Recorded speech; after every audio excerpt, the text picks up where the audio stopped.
Adam avait Dieu dans sa vie, c'est là que je termine. Dieu a regardé Adam et Dieu dit, il n'est pas bon qu'il soit seul. Adam n'a pas prié pour avoir une femme.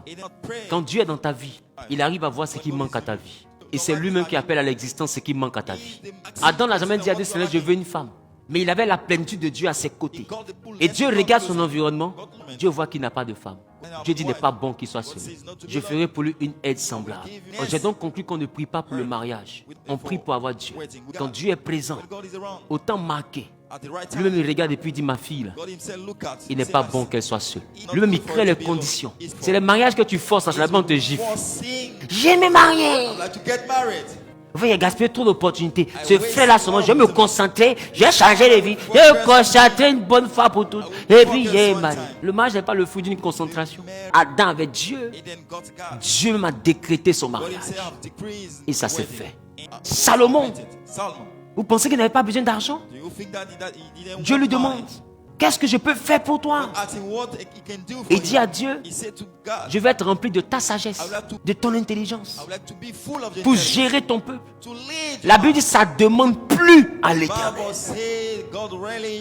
Il dit, tu n'as rien demandé pour toi. Parce que Dieu sait que les hommes ordinaires vont demander voiture, maison.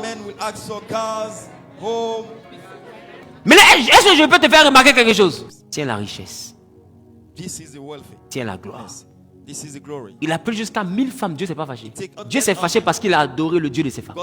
C'est-à-dire que Dieu connaissait son cœur, mais il a laissé son besoin. Et il a cherché le besoin de Dieu. C'est ce qui a envoyé Dieu à faire de lui le roi le plus riche. Mais vous qui laissez le besoin de Dieu pour présenter votre besoin, c'est ce qui fait que Dieu fait de vous les chrétiens les plus pauvres. Voilà pourquoi Jésus dit, celui qui perd sa vie la retrouve, mais celui qui conserve sa vie la perdra. Quand Salomon laisse son avenir puis pense à ce qui appartient à Dieu, Dieu maintenant se charge de récupérer sa vie pour la bâtir comme lui il aurait voulu que sa vie soit. Et Dieu lui a donné l'argent, une richesse pour laquelle il n'avait jamais prié. Et Dieu lui dit, je te donne une richesse que personne n'a jamais eue.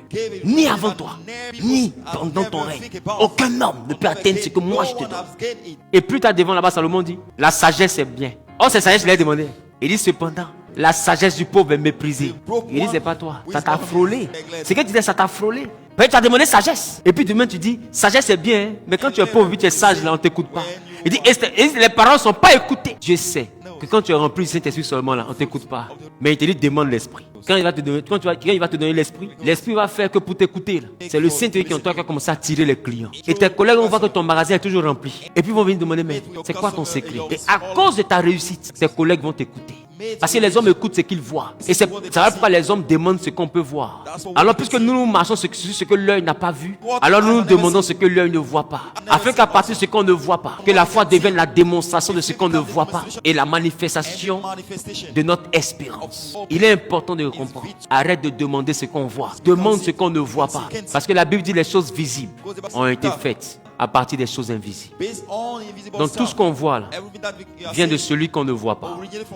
Donc au lieu de chercher ce qu'on voit, cherche celui qu'on ne voit pas, parce que ce qu'on voit vient de celui qu'on ne voit pas. Si tu l'as, tu auras tout ce qu'on voit, parce que tout ce que nous voyons vient de celui qu'on ne voit pas.